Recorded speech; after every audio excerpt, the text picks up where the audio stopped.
대감전 수련회 나오니까 어떠신 것 같아요? 좋은 것 같습니까? 아하,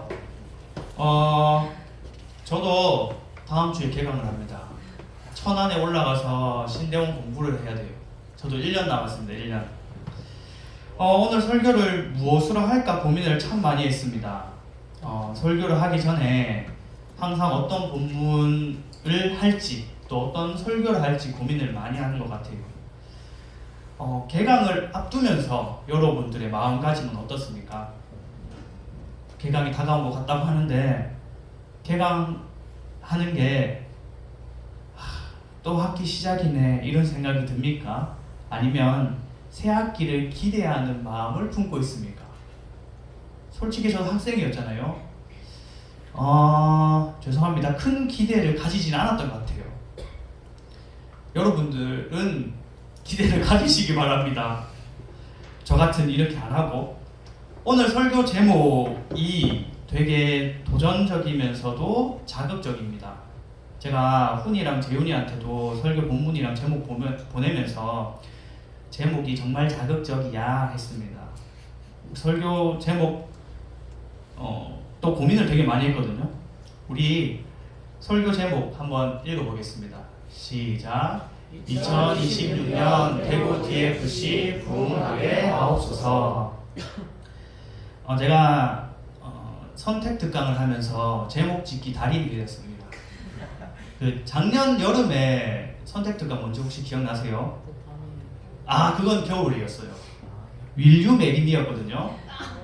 네. 우리가 흔히 아는 연애 강의가 아니었습니다. 들어보신 분은 알겠지만 성경에 나타난 결혼이라는 내용이 되게 딱딱하게 조금 진행되었고, 그리고 작년 윌류 메리미 이거는 제가 지은 건 아닙니다. 병영 선교사가 추천해줬어요. 제가 성경에 나타난 결혼, 아담과 하와로 본 결혼 생활 이렇게 딱딱하게 씌우려고 그랬거든요. 근데 병영 선교사가 추천해줬습니다. 그리고 작년 겨울에 성령 체험 도파민인가 은혜인가 이거를 제가 강의 제목으로 했는데 여러분들은 전부 다 제 강의를 도파민 강의로 알더라고요. 전혀 다른 내용이었죠. 오늘 설교 제목을 2026년 대구 DFC 부흥하게 하옵소서라고 지었습니다. 여러분들은 성경에 이 부흥이라는 단어가 총 몇 번 나오는지 아세요? 혹시 세어보신 적이 있습니까? 요즘 성경 어플 쓰시잖아요. 거기 검색 기능 있는데 검색 기능에 부흥이라고 치면 총 몇 번 나올까요? 네, 딱 한 번 나옵니다. 오늘 읽은 본문 하박국 3장 2절에 딱 한 번 나옵니다. 우리가 교회에서 자주 쓰는 단어가 이 부흥이라는 단어인데 성경에는 딱 한 번 등장합니다. 제가 이번에 유치부 선생님들과 함께 참석한 예배가 있는데 그 이름이 신년 교사 부흥회였어요. 알게 모르게 우리는 교회에서 부흥이라는 단어를 많이 사용합니다. 그런데 성경에는 하박국서 여기에서만 딱 한 번 등장하는 말이에요. 우리가 읽은 하박국은 하박국 선지자의 말씀입니다. 보통 선지자라고 하면 한자로 선지자가 뭔지 아세요? 먼저 선자에 알지자를 쓰고 있습니다.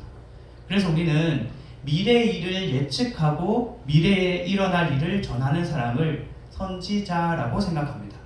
그런데 사실 이 선지자가 했던 일은 하나님의 말씀을 대언하는 일을 하는 사람이었습니다. 미래에 일어날 일을 미리 아는 것보다 하나님의 말씀을 전하는 일이 선지자의 일입니다. 선지자의 가장 큰 사명이 하나님 앞에서 하나님의 말씀을 받아서 그것을 백성에게 전달하며 교훈하는 거예요. 하나님의 말씀을 전달하며 설교하는 일이 가장 큰 선지자의 일입니다.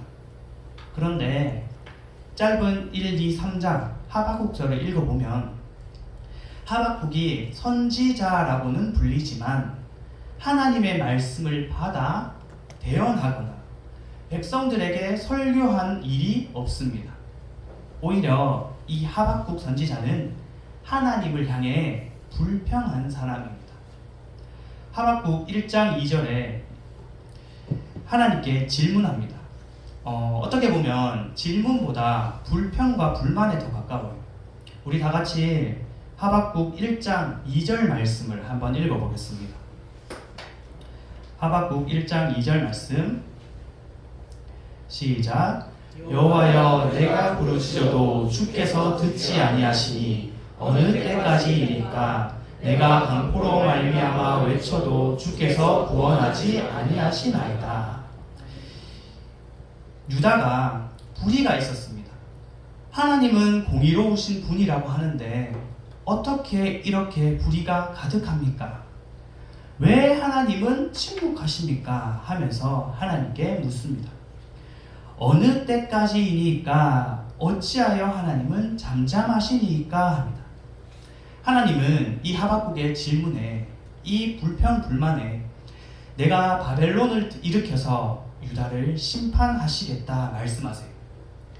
이 하나님의 응답을 듣고 하박국은 또 하나님께 불평합니다. 아니, 하나님, 어떻게 더 악한 바벨론을 도구로 쓰실 수 있습니까? 또 질문합니다. 두 번째 하박국의 질문에 하나님은 내가 바벨론은 도구로 사용하지만 바벨론도 심판할 거야 라고 대답하여 주십니다. 그리고 나서 우리가 읽은 3장에 하박국의 찬양으로 마무리되고 있습니다. 이 하박국의 질문 혹은 불평 불만을 보면 이거는 신앙 고백은 아닙니다. 하나님은 사랑입니다. 하나님은 공의로우신 분입니다. 라는 찬양과 신앙 고백은 아니에요. 애절한 기도이고 탄식입니다. 하박국이 왜 이렇게 하나님께 불평 불만을 했는지 하박국이 살았던 시대 상황을 보면 이해할 수가 있어요. 하박국이 살던 시대 상황이 좋지 않았습니다. 하나님은 공의로우신데 불의가 가득한 시대라고 했죠. 하박국은 남유다에서 활동했던 선지자입니다. 경건했던 남유다의 요시야 왕이 죽게 됩니다. 이 요시야 왕은 하나님 앞에 선한 왕이었습니다. 열왕기하 23장 25절에 요시야 왕에 대해서 이렇게 표현하고 있어요. 요시야와 같이 마음을 다하며 뜻을 다하며 힘을 다하여 모세의 모든 율법을 따라 여호와께로 돌이킨 왕은 요시야 전에도 없었고 후에도 그와 같은 자가 없었더라. 역사에 이렇게 기록될 정도로 하나님 앞에서 선한 왕이 요시야 왕이었어요. 그런데 요시야 왕이 무깃도 전투에서 전사하고 난 후 유다는 급격하게 영적으로 도덕적으로 타락에 빠집니다. 요시야 다음 왕이 요시야의 둘째 아들이 왕이 됩니다. 요시야의 둘째 아들이 왕으로 세워졌으나 바로 폐위당하고 애굽에서 죽게 됩니다. 그 다음 왕이 하박국 시대에 있었던 요시야의 첫째 아들 장남 여호와김이에요. 여호와김의 처음 이름은 엘리야김이었습니다. 그런데 애굽 왕이 이 유다 왕의 이름을 여호와김이라는 이름으로 바꿔버립니다. 여호와김은 애굽 왕의 호수아비였고 애굽 왕의 힘을 의지해서 자기 백성들을 억압했습니다. 요시야 왕이 죽고 유다는 점점 타락의 길로 접어들었습니다. 통치자들은 더욱 악해졌고 율법책은 불태워졌습니다. 의인은 오히려 큰 박해를 받고 있었습니다. 하박국 1장 3절 4절을 보면 어찌하여 내게 죄악을 보게 하시며 패역을 눈으로 보게 하십니까? 겁탈과 강포가 내 앞에 있었고 변론과 분쟁이 일어났습니다. 율법이 해이해지고 정의가 전혀 실행되지 못합니다. 악인이 의인을 애워쌌으며 정의가 굳게 행하여집니다. 이런 시대적 상황에서 하박국은 하나님께 소리치고 있는 겁니다. 이런 어려운 상황 가운데 하나님께 불평불만하고 있는 겁니다. 이렇게 질문하고 불평불만하고 난 다음 하나님의 말씀을 듣고 하나님의 대답을 듣고 난 다음 우리가 읽은 3장의 하박국은 기도합니다. 수년 내에 부흥하게 하옵소서. 한글로는 성경에 부흥이라는 단어가 딱 한 번 등장하지만 히브리어 원어로 보면 성경에 참 많이 등장하는 표현입니다. 죄송합니다. 여기서 하야라는 히브리어 동사를 사용하고 있습니다.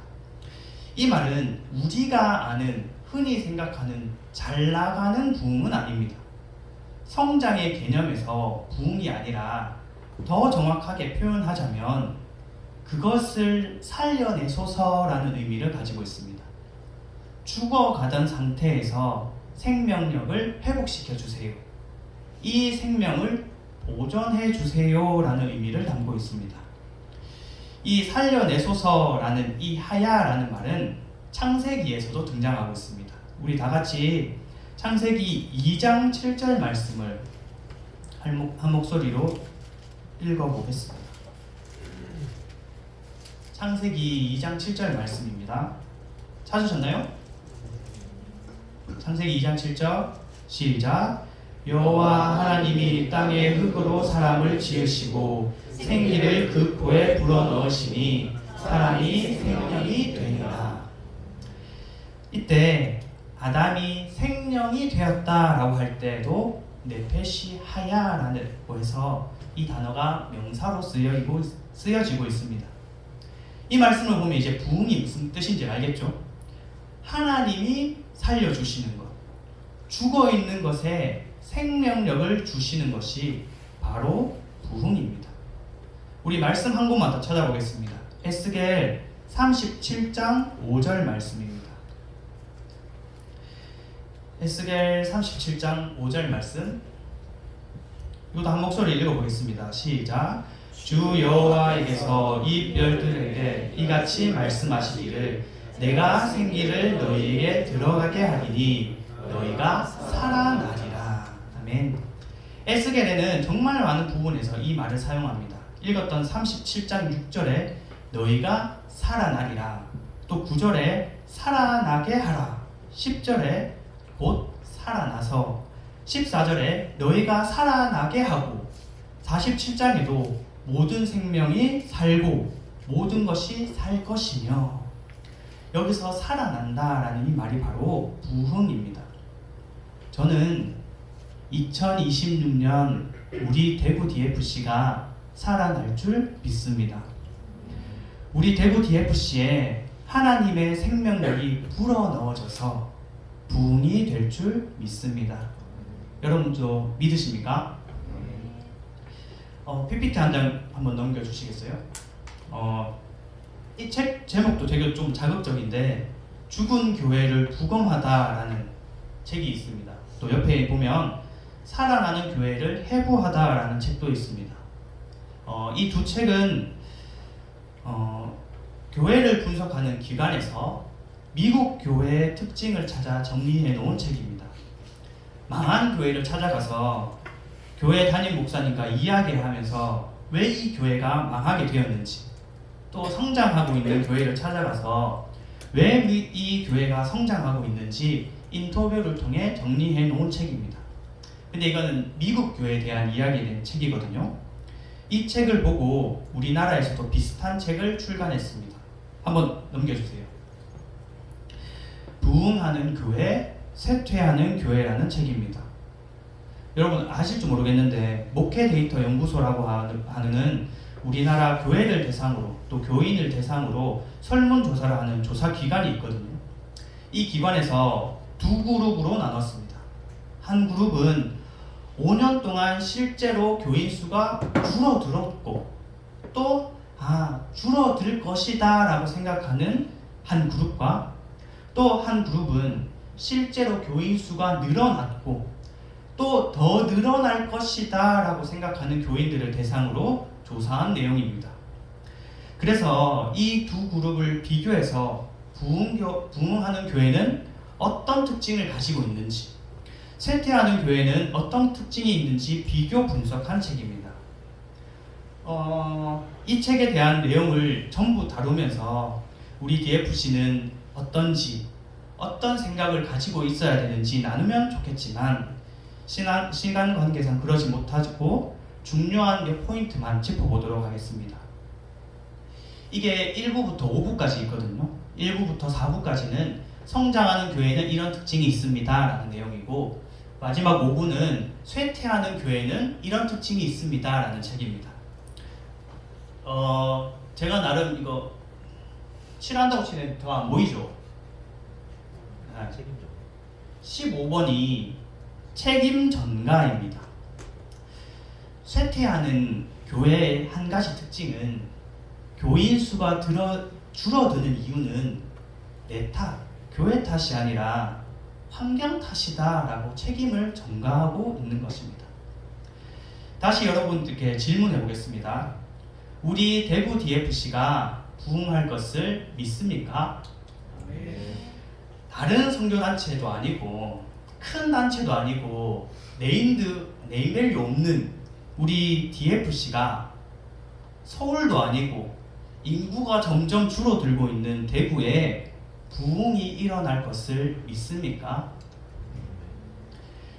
이제 대학생 선교단체의 시대는 끝났다라고 말하는 이 시대에 우리 대구 DFC가 부흥할 것을 믿습니까? 제가 신문 기사 몇 개를 들고 왔거든요. 한번 넘겨주시겠어요?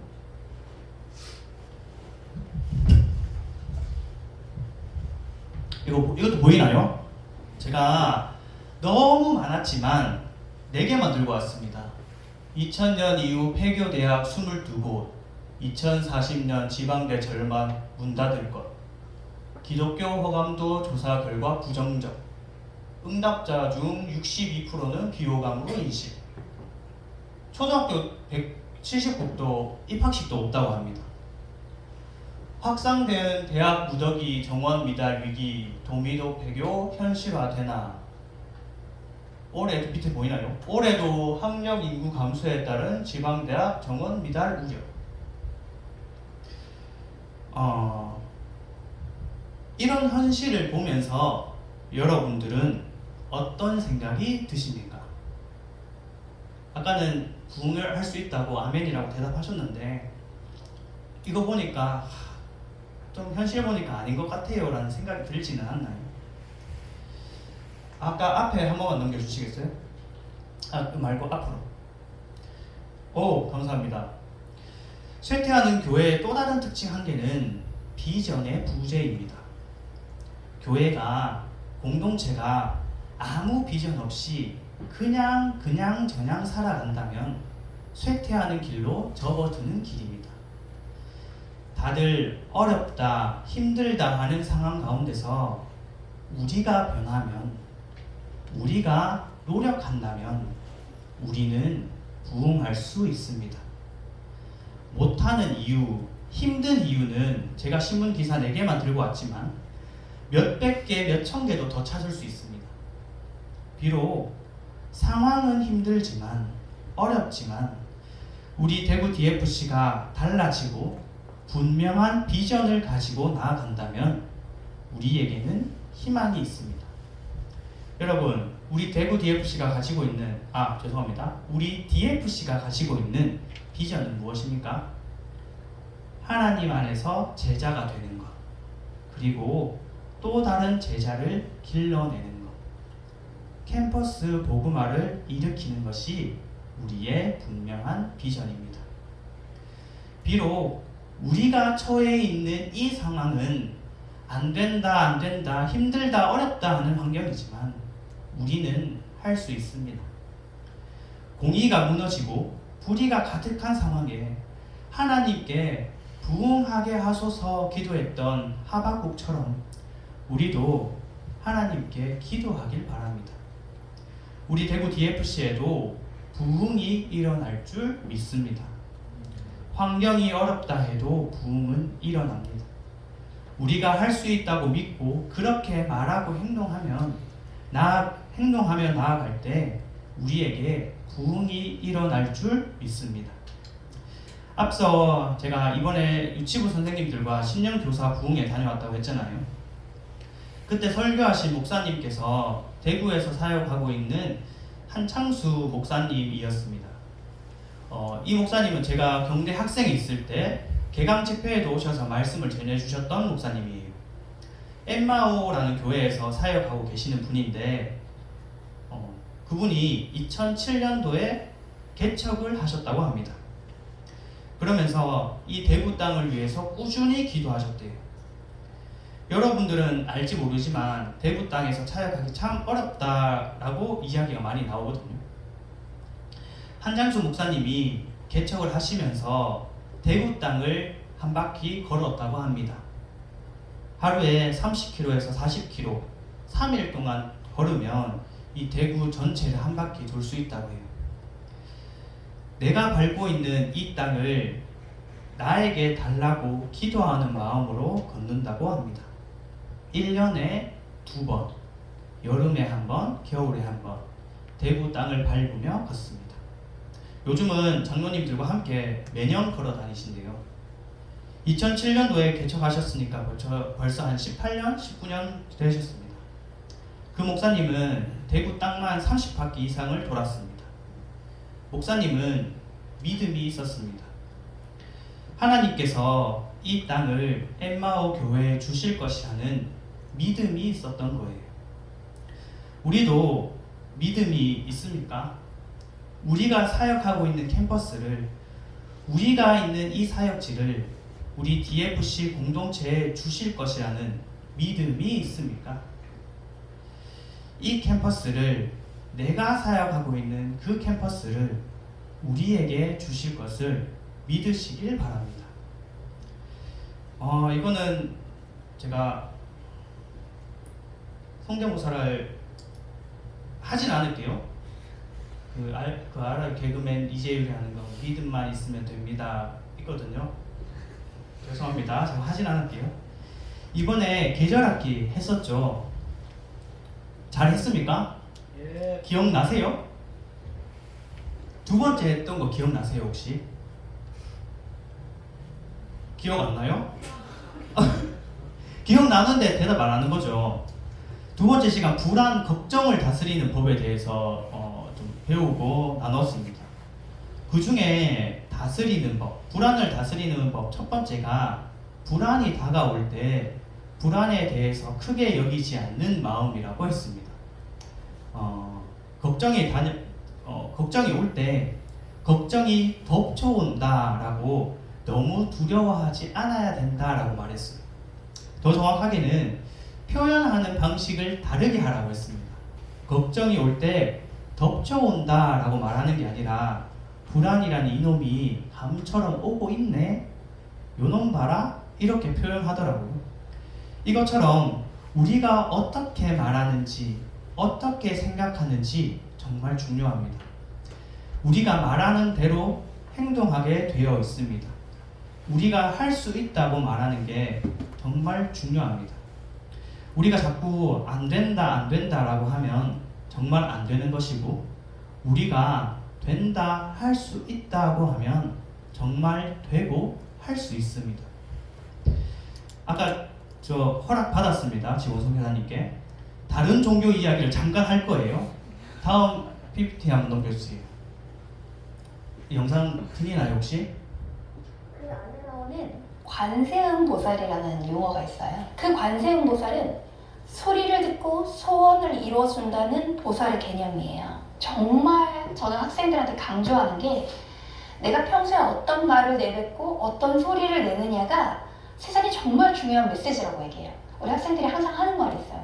선생님 저 이번 생 망했어요. 선생님 저 이번 시험 포기할래요. 선생님 저 진짜 수능 망할 것 같아요. 정말 많이 얘기하거든요.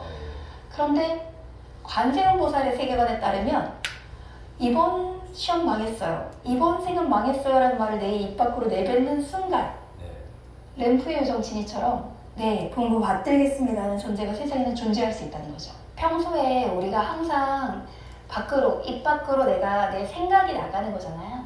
그럼 내 입 밖으로 고운 말, 내 인생에 도움되는 말이 나가려면 마음이 정화되는 게 가장 중요한 것 같아요. 이지영 쌤 아세요? 네. 제가 사회탐구 공부할 때 이분께 배웠습니다. 사회문화 배우고 요즘은 법과 정치죠. 제 때는 법과 사회였거든요. 법사라고 해서 법과 사회를 이분께 배웠습니다. 제 때는 법사라고 불렀어요. 우리가 말하는 걸 듣고 있고 말하는 대로 이루어진다라는 이 말은 불교에서도 나오는 말입니다. 제 신대원 동기 중에 상담을 전공하다 온 동생이 한 명 있습니다. 그 동생은 청소년 상담을 전공했습니다. 깨어진 가정의 어려운 청소년들을 대상으로 상담을 했어요. 공부도 오래 했고 실제로 상담 경험도 많이 있는 동생입니다. 저도 상담에 대해서 관심이 많은 분야이기도 해서 이 동기랑 참 많이 이야기를 나누고 이야기하다 보면 참 깨달아지는 지점들이 많이 있습니다. 이 동기가 상담을 하면서 한 가지 의문이 들었다고 합니다. 자기가 배운 상담에 의하면 이렇게 하면, 이렇게 적용하면 사람이 바뀐다고 했는데 왜 안 바뀌지? 그런 의문이 들었대요. 자기가 배운 내용에 따르면 사람의 능력에는 한계가 없고 사람은 뭐든지 할 수 있는 존재라고 배운다고 합니다. 생각만 바뀌면 뭐든지 할 수 있는 게 사람이라고 배웠다고 해요. 그런데 아무리 노력해도 왜 안 되지? 라는 의문이 들었다고 합니다. 우리가 읽는 자기계발서에 꼭 있는 부분이 있는데 바로 생각을 바꾸라라는 말입니다. 생각을 전환하면 사람은 바뀔 수 있다라고 합니다. 혹시 그런 거 본 적 있어요? 아침에 거울 앞에서 거울을 보면서 외치라고 하는 거. 나는 할 수 있다. 나는 할 수 있다 하면서. 제 동기가 상담을 공부하고 청소년 상담을 하면서 중요한 한 가지를 깨달았다고 합니다. 사람이 다 할 수 있는 것 같고 사람의 능력이 무궁무진한 것 같지만 한계가 있구나. 사람을 뛰어넘어 일하시고 계신 분이 있구나. 그분이 바로 하나님이구나 라는 사실을 깨닫고 신대원에 들어왔다고 합니다.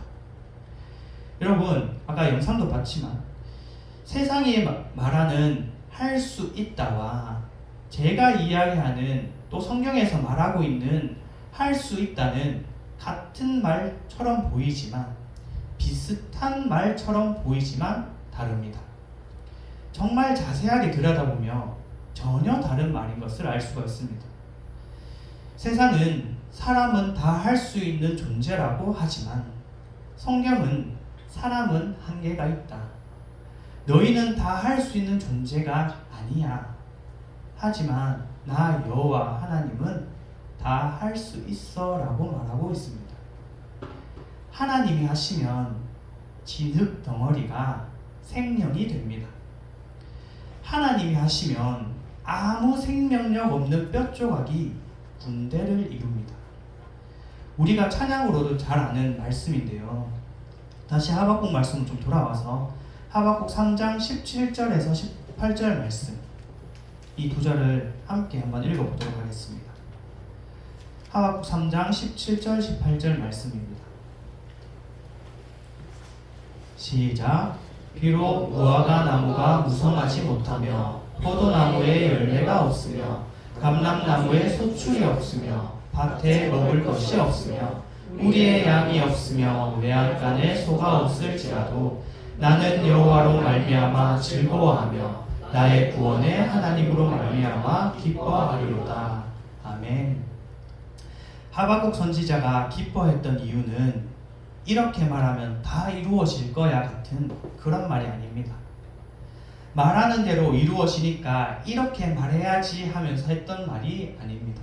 하박국은 나는 여호와로 말미암아 즐거워하며 나의 구원의 하나님으로 말미암아 기뻐합니다 라고 말합니다. 하박국 시대에 유다는 망한 것 같고 불의가 넘쳐나고 바벨론에게 없어질 것 같았지만 하나님은 유다 땅을 사랑하여 주셨습니다. 하나님께서 살리셨고 하나님께서 부흥케 하셨습니다.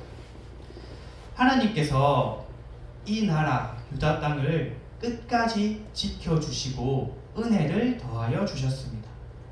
비록 포로로 잡혀가기는 했지만 다시 회복시켜 주시고 하나님 나라를 이루어 주셨습니다. 이 유다 땅을 통해 예수 그리스도를 보내주시고 회복시켜 주시고 복의 근원이 되게 하셨습니다. 하박국은 무성하지 않은 무화과 나무를 보지 않았습니다. 열매가 없는 포도나무를 보지 않았고 소출이 없는 감람나무를 보지 않았습니다. 먹을 것이 없는 밭을 보지 않았고 양이 없는 우리를 보지 않았고 소가 없는 외양간을 보지 않았습니다. 오직 회복시켜 주실 여호와 하나님을 보았습니다. 구원의 하나님을 보았던 겁니다. 우리 DFC도 살려주시는, 생명을 주시는 하나님을 바라보며 나아가길 원합니다. 비록 우리가 사역하는 현장이 힘들고 어렵고 안 되는 상황 가운데 있지만 하나님이 하시면 할 수 있습니다. 하나님이 하시면 부흥이 일어납니다. 저는 우리 가지장 가지원들이 이 자리를 가득 메우길 원합니다. 우리 채플 시간에 의자 세팅 몇 개 정도 하는지 아세요? 한 30개 정도 세팅하거든요. 저는 이번 학기 50자리, 60자리로 가득 차길 원합니다. 이렇게 설교했지만 2026년 우리 DFC가 더 줄어들 수도 있습니다. 신입생이 들어오지 않을 수도 있습니다. 하지만 저는 낙담하거나 실망하지는 않을 것 같아요. 왜냐하면 시대가 어려워서 안 된 게 아니라 하나님께서 안 해주신 거니까 책임은 하나님께 있는 거 아닙니까? 하나님께서 하지 않으시면 우리가 하는 일은 진흙 덩어리에 불과합니다. 우리가 하는 일은 아무 생명력 없는 뼈 조각에 불과합니다. 하지만 하나님께서 생명을 불어넣으시면, 하나님께서 살려주시면 이 진흙 덩어리가 생명이 되고 마른 뼈들이 군대가 됩니다. 우리 하나님이 하실 것을 믿으며 2026년도 사역하길 원합니다. 하나님께서 2026년 우리 대구 DFC를 부흥시켜 주실 것을 믿습니다. 우리 대구 DFC를 살려주실 것입니다. 부흥시켜 주실 하나님을 믿으며 새학기를 맞이하는 우리 가지장 가지원들이 되길 원합니다. 기도자 나와서 함께 기도하도록 하겠습니다.